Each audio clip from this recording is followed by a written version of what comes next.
បងប្អូនគ្មានអ្វីសប្បាយចិត្តដូចអ្នកសម្រក់ទងន់ពេលដែលឡើងជីងទៅឃើញគីឡូខ្លួនឯងបាទស្រកជាងមុនបងប្អូនបាទឥឡូវខ្ញុំបានស្រកបានបាទ1គីឡូទៀតហើយបងប្អូនបាទហើយថ្ងៃនេះសូមប្រាប់អំពីការញ៉ាំបាទទម្លាប់ញ៉ាំបាទជាមួយនឹងប្រភេទដូចជាក្រូចឆ្មាតែសម្រាប់ក្រូចឆ្មាបងប្អូនគឺយើងយកប្រភេទក្រូចឆ្មាពណ៌លឿងបងប្អូនដូចឃើញហើយបងប្អូនអញ្ចឹងបាទខ្ញុំតែងតែធ្វើវាផឹកបាទជាមួយនឹងទឹកក្តៅបាទជារៀងរាល់ព្រឹកបាទទឹក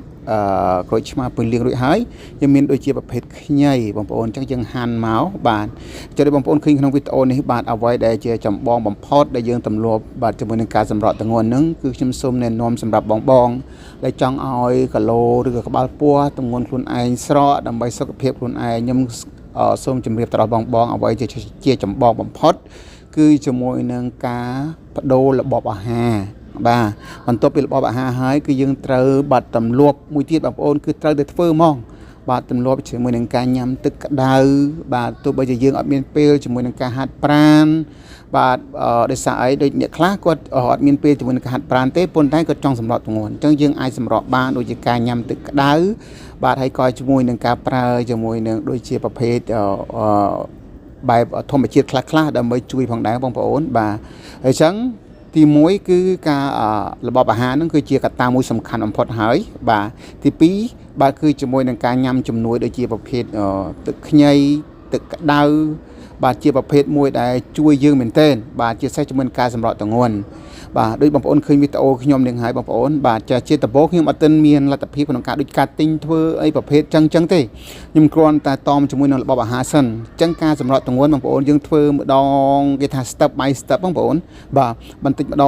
ដងហើយកុំបង្ខំណាបងប្អូនណាបាទហើយយើងត្រូវជឿជាក់ថាការធ្វើរបស់យើងមិនមែនធ្វើដើម្បីធ្វើថ្ងៃនេះស្អែកឡើងទទួលបានលទ្ធផលទេបងប្អូនបាទហើយជំរាបទៅផងដែរទឹកឃ្មុំនេះគឺខ្ញុំប្រើជាមួយនឹងទឹកឃ្មុំ